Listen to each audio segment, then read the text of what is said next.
question too. Like, I mean, y'all feel like the projects had an influence on them heavily. Big time. And I never said that the projects didn't help, because it did help me get on my feet to get where I'm at now. But it also ruined my life, because all I did was bring my kids down here, try to go to work to get myself out of here, and they was just trying to live. And my girls even went to experience, they got jumped, they started getting jumped on and stuff. So it's just like people, I don't know how to say, I don't want to say, just people's mentality down here is messed up. And they used to always say, y'all don't belong down here. Well, our decisions we make is important. Every decision. I mean, if we can get a piece of paper and write, I'm 40. If I can write all the decisions I made at 40, I know it's going to be like 20 that's what's messed up. You know what I'm saying? And that's what we got to tell our kids, like, your decision is important. See, they don't know that. Your decision is important. It causes, it's life or death. That's what decisions do.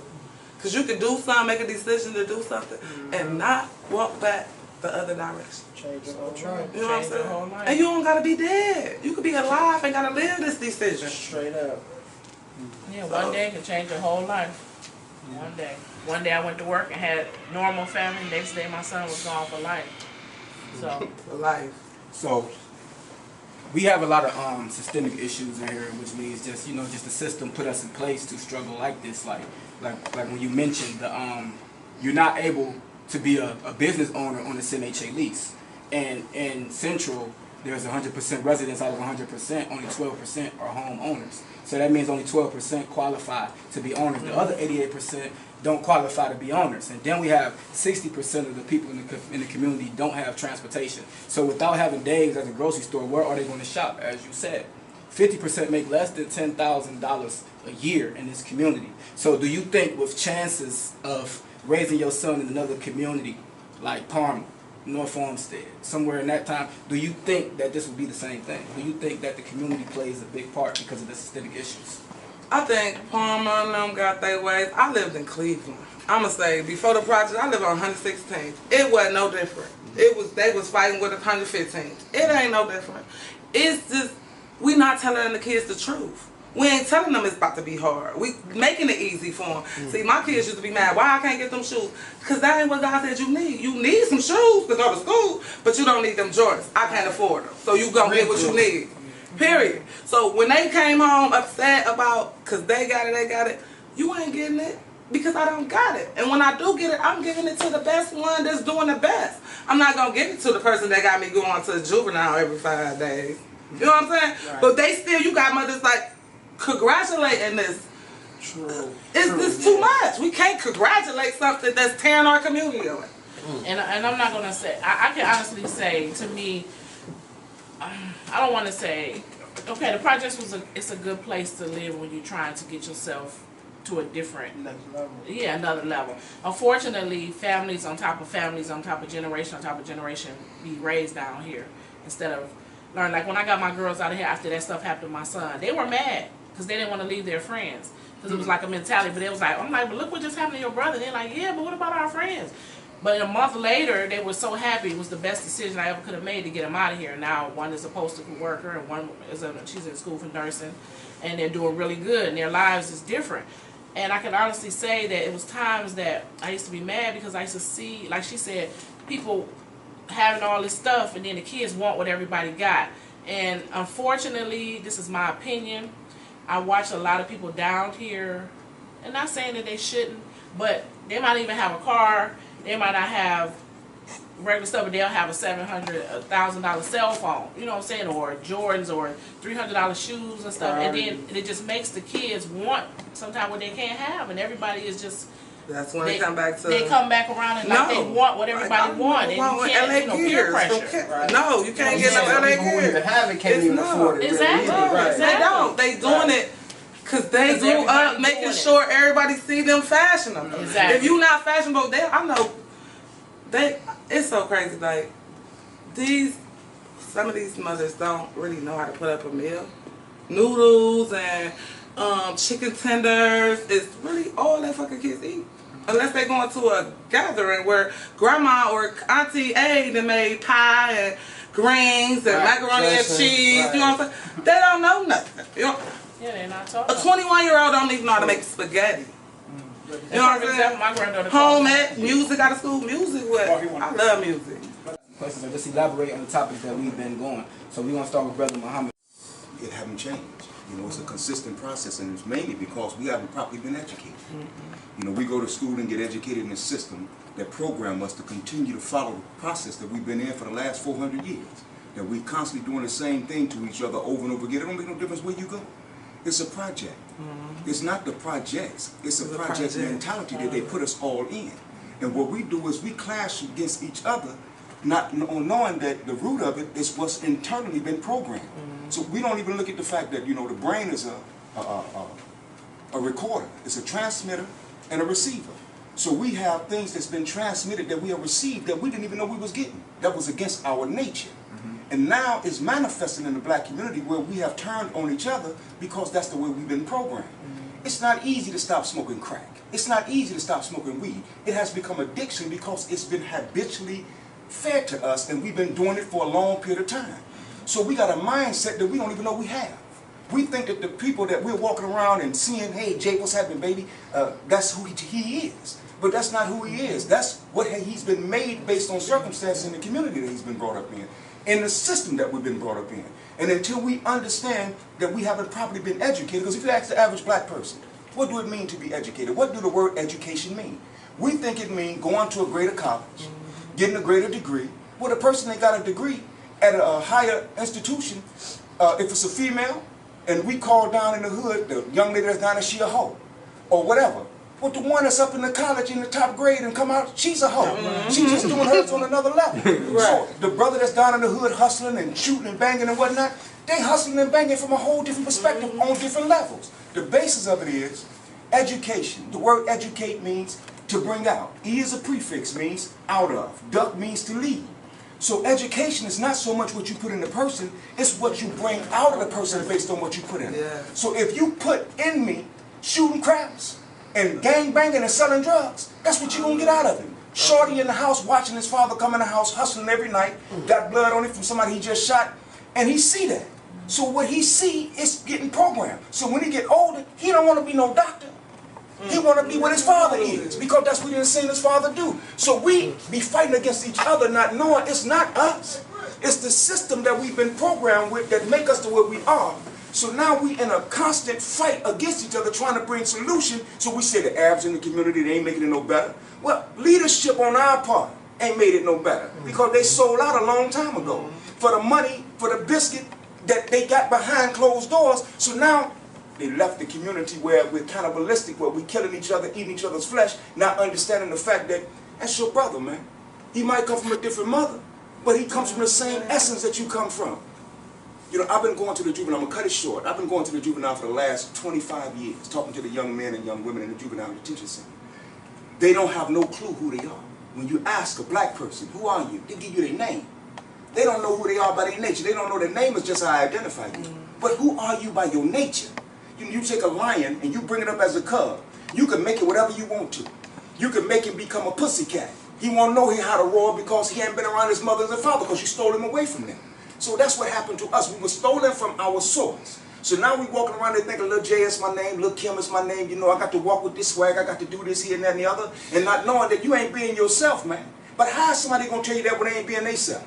Because they don't know. The average black person don't know who they are. So we've been fed self-hatred. And the self-hatred is where we fight and killing one another because we don't even know we've been fed. So how you going to wake up a people that don't expect them to do better when they ain't been trained better? So we fight and say, well, he's supposed to be doing better because he's so-and-so. Well, he live over there. Brother, he been eating the same food you've been eating. He got the same mentality you got. He don't even see it. That's why we clash. And when somebody come into the community and they look like they trying to do a little better, we automatically aim at them and say that nigga think he better than I am. So we got to pull him into the mix because I'm trifling, I got to make him trifling. If he's trying to be better, I don't want to be better because I don't know how to shine. Everybody got a special gift that the Creator gave us all. That I got a gift, you can't do the gift like I do, that He blessed me with. I can't do the one that you, so it won't cause envy because I can't do what you do. But guess what? I need you. Because a piano is no good with just one key. It needs all of the keys so we all can be harmonized and play the sounds that we want to make and make the compositions and music that we need to make. We have to get it in our head that Each one of us got a gift and a talent that's going to help get us up out of the community, but we got to learn how to extract it. Because if we don't learn how to extract it, then we leave us in the condition that we're in, and everybody walk past us. And we look, we can't blame the Arabs that way. You the one that showed him how to hustle and get the game going. So now he just continuing what you taught him. The baby didn't know how to get cereal until he seen somebody that's a little older than him get the cereal. Come Saturday morning, you ain't got to tell a little 2-year-old to get that cereal. He pull a chair up, get it up to the cabinet, climb up there, you hear something say, bam, boom, boom, ah! But when you go in there, he's eating cereal. Because he's seen it. And it was programmed. We've been programmed for self-destruction. And until we realize that this system that we in do not classify us. Black people are classified as 3/5 of a human being that's in the Constitution. We're not American citizens, even though we live in America. We don't understand that. You tell that stuff to us and we go over our head. Last thing I'm going to say. I was in a meeting one time, and a sister Hush, she had lost her son. She came to the meeting. She hadn't been to no meetings before. So everybody sitting, she was talking, I said, excuse me, sister. I said, this your first time coming to me? She said, yeah, I lost my son. I said, why didn't you come when somebody else lost his son? She said, you know, I never thought. I said, see, because his son didn't mean anything to you. And it wasn't that you made it that way. It's because the system made it that way. And until you love your neighbor, love your brother as you love yourself, and you will always see differences and say that that nigga did or he did or she did, or we constantly blaming it, not understanding that that was your brother, man, that died out there in them streets. And until you look at him as that, the killing is going to continue. Because the killing is what's happening to make us begin to start coming together. It ain't no other way of doing it. Knowledge ain't doing it.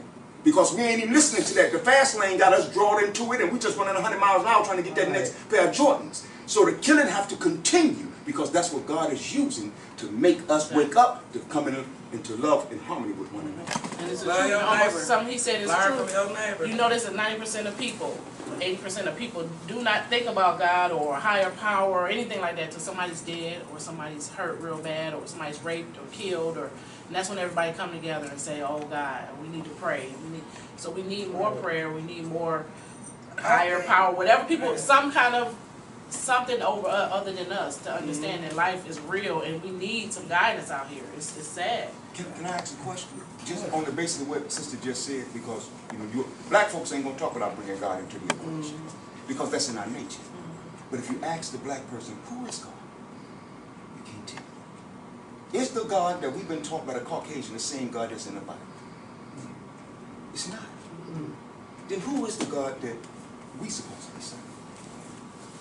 The Bible says this in the 82nd chapter of Psalm, 6 verse. Check it for yourself. Ye, you are all gods. Small g, children of the Most High God. Capital G, you are God. And until we change the concept of our minds, we'll feed the children something opposite of their nature, not feeding them. Do you know who you really are? I know they don't know, because I talk to them every day when I go to the juvenile. I just got a call this morning. Mr. Muhammad, we need you. We got some young brothers in here requesting you, want to talk to you. They don't know who they are. Once you tell them who they are, now they got something to aim for. You can't just tell him, open up your business and do blase blase. Give him the right mindset. So now when he open up the business, he bring little Jay with him and tell him, look Jay, we've been hustling, we've been making some money. Now let's take that money that we've been hustling with it and turn it into something positive. And we're going to do this, that, and other. Now we're going to join little, what's the name on Twitter. When we get ours together, we're going to go on 30th, talk to the cat that's down in the gangs, that's the leader down there, and tell him, look here G, we done made this happen, blase blase. We want to join 30th phone with blase blase. Then we're going to go over to 40th, then we're going to blow it over here, then we're going to go to Longwood. And now you're connecting everybody, verse with knowledge, not with money. Because the money ain't going to do but make me start envying you, because now you got a pair of shoes I ain't got. Exactly. But see, if we get the mindset right, I want you to make a come up, because I know your come up is my come up. Not the God. We're not the God. We are a God. Go ahead, man. I just wanna, I gotta go because I got 2 young women waiting to get their hair finished. I just appreciate y'all. Y'all know I love y'all. And like I said, just let everybody know, good kids go bad, and then it's a lot of gifts. We just don't let them shine, and that's why I love you all, because you letting these kids shine. And music is the key. And I'm gonna tell my story one day, but music is the key to a lot of stuff, y'all. Right. Love y'all. Yeah, you too. Nice meeting you. Cool, man. All right, go ahead. Oh man, this is very powerful, man. My name is Lynn. I'm from Case Court. I'm born in Longwood and raised on Case. What I just heard from the ladies was a need to unify, to know that I know you. Because when we grew up in this community, everybody parented through everybody. Like you can get a whooping from 40th and Central to 40th and Woodland. And you probably gonna get it. You can get chastised, you can get talked to, you had a door you can go knock on, you can get fed. In the black community, and especially this community, it's almost taught, don't play with them kids next door. People live next door to each other for years and don't know their next door neighbor name. They live in those hallways, what, 8 apartments in those hallways? They might know the person across the hall from. So somebody can get harmed in there. Children don't get along in the building because the parents is not getting along. Children don't have no exposure to nothing else but the parents not getting along. Or like you said, what they're recording, because the child absorbs what you show them. Indirectly, we show kids the most negative things. You would say you teaching your son the best thing, but as soon as you buy him a new outfit, you bring him on the block. And you're standing right there. And you show him off. So he absorbs the whole block mentality. Every time he come on the block, now he know his name. He know her name. He know who that is. And so now the recording, the processor, is not processing the right food. It's not. And then what I think needs to happen is when we was coming up down here, we had more exposure to other things, even though we were down here. We had more groups come down here. We had black power groups. We had what you guys are doing, free thinkers. We had those in the black nationalist groups that would expose you to some knowledge, some type of goal, something to achieve. I'm gonna be a black strong king. You a king, I'm a king. So from now on, you can't disrespect me, and I'm not gonna allow it. Nor does kings be disrespectful. So now I gotta change my mentality. So what we need to do now, because I hear women crying about ain't no men. Well, it's men, but it's women that fear it. It's a fear now because there's so much going on in the black community. In this community alone, I bet if it says 100 doors, 75 women live down here, right? I'm gonna just use this as a 20 of them got a boyfriend that live there, that's sneaking there.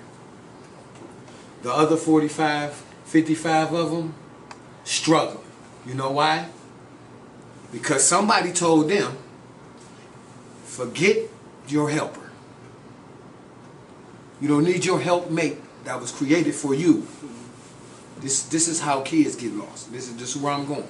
Forget your helpmate who was there for you to help you with all of your issues. All of them. Kids, financial, anything. I'm gonna give you a check. I'm gonna give you some housing. You can have a baby. I'm gonna give you some WIC. I'm gonna give you some clothing vouchers. All you gotta do is say, I don't want no man in my house. So now your man is gone.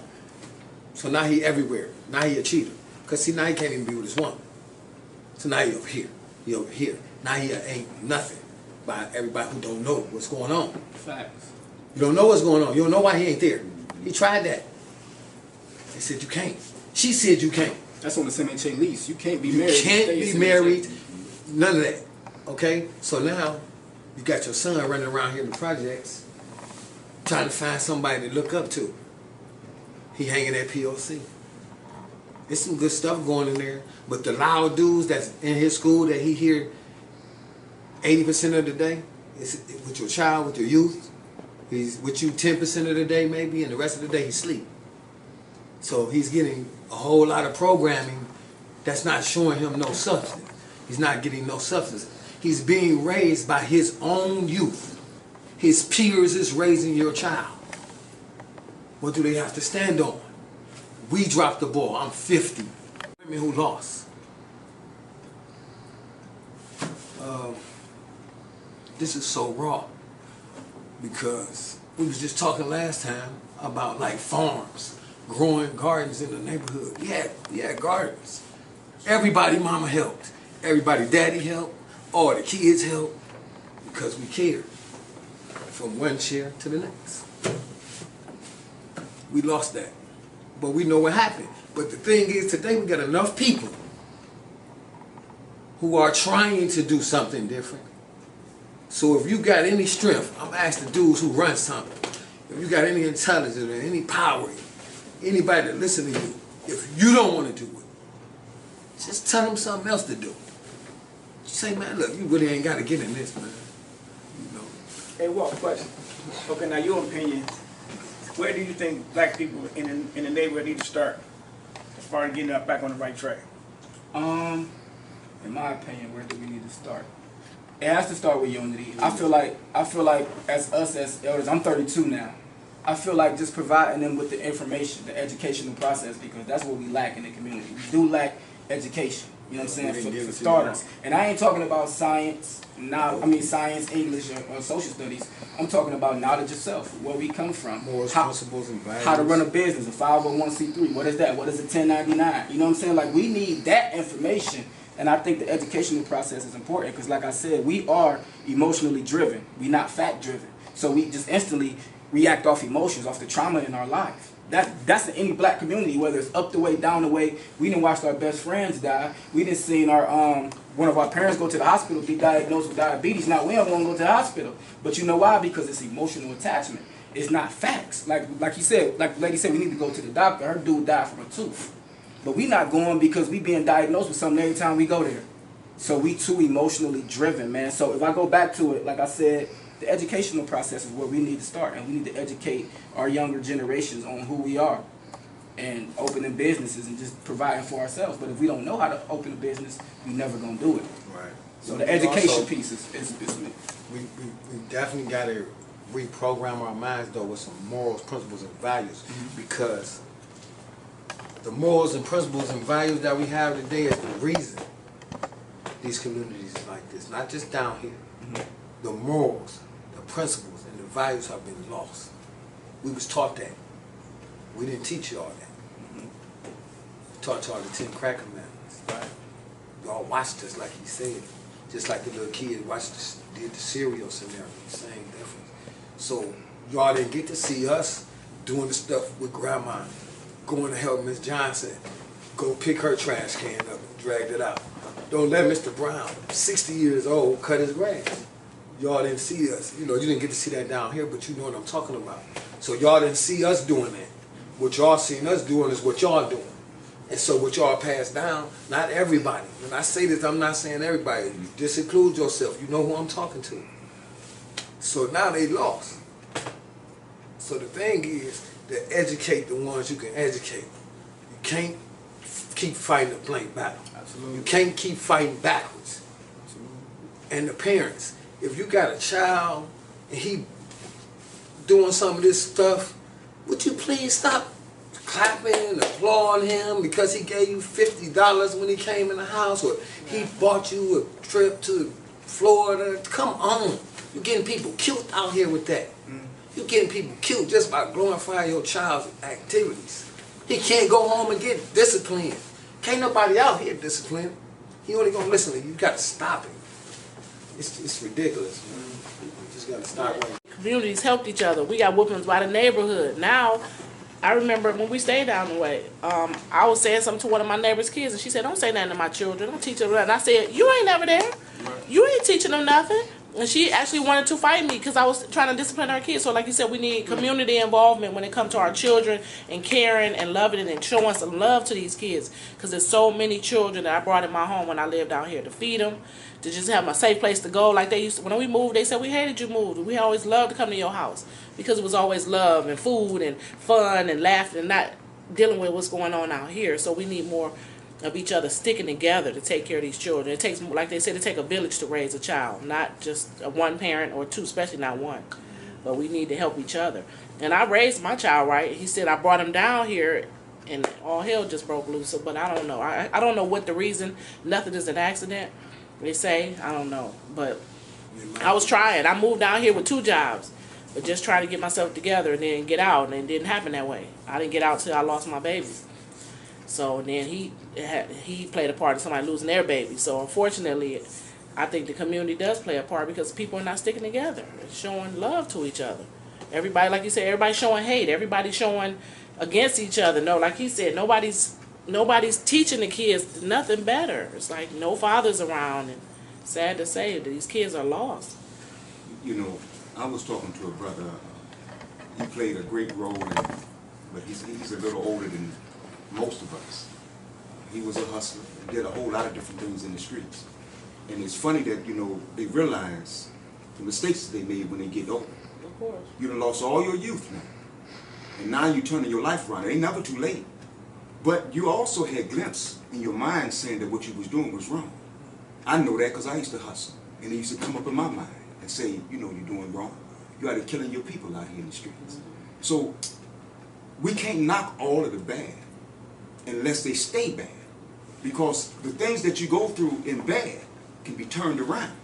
But don't wait until you get 90, 100 years old and then you start talking about changing. Because see, now you're asking why the streets the way they are. And if I tell you that you was one of the ones that played a part in making them the way they are. How these young people done got like this? You know, it was honor among thieves. Still was thieves. They were still stealing from somebody that didn't have nothing.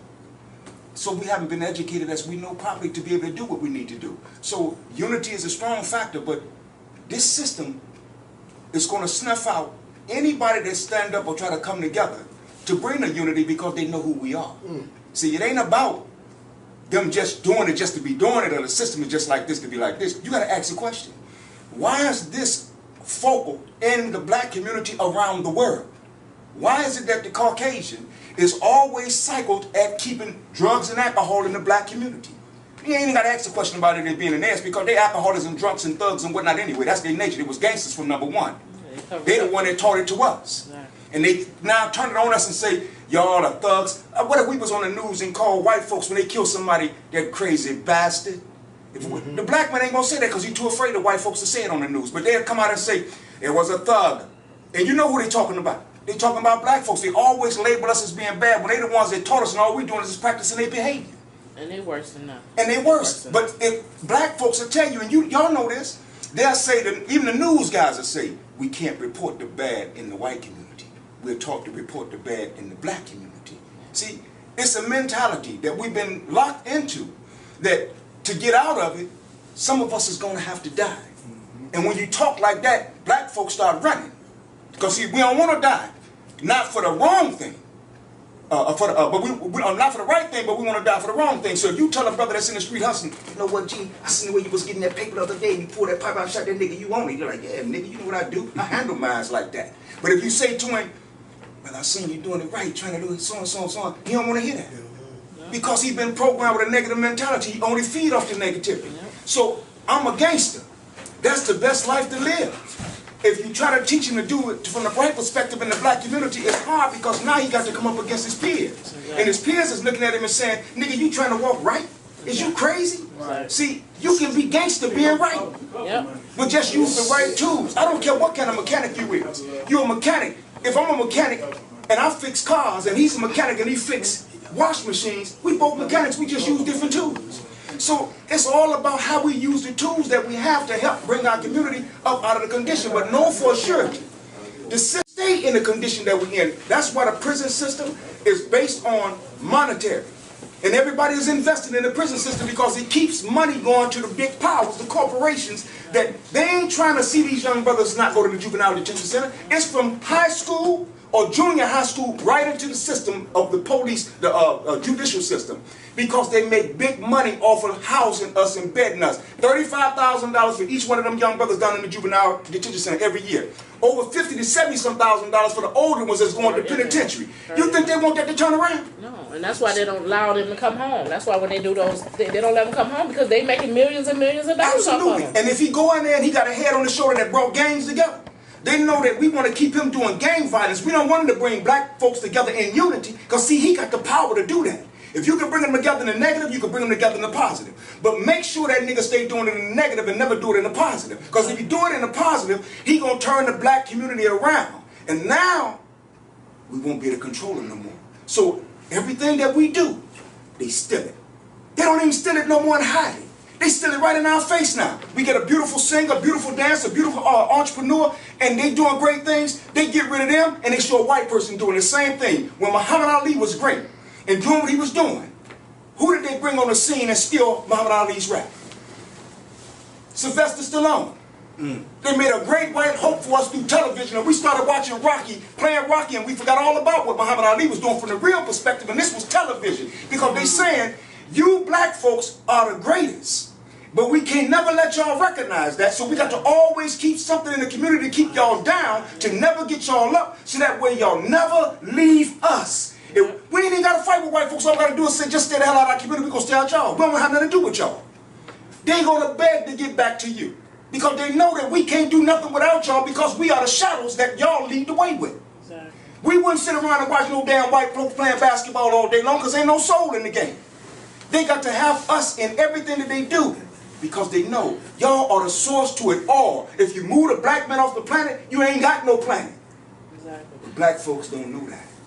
When I lost my son, I was a paralegal downtown, and one of the reasons why I let that job go is because I watched how the white guys, lawyers, doctors, all judges, kids rape people, kill people, sold all type of drugs, and they came in there and paid them off, got their sons out of trouble. Gave them the right amount of money, they never saw a day in jail. They might have got arrested, but they got right out. But our kids, I watched a lawyer take $30,000 from this black couple for their son, and then they wouldn't even answer the phone for him. You know, so what all this is saying is that the white people cover up everything they do. They stick together. They give their children be rapists. They be like you said, drug addicts, drunks, but they cover it up and they teach their children to go to school, and no matter what you do, I don't care how much you're sleeping around or how much you're drinking and drugging, but they give them jobs. They make jobs for them. Us, we don't help each other. We just tear each other down, and nobody sticks together, and we just got to do better. We have to do better. I want to comment right there with the piece the brother ended on. The leadership.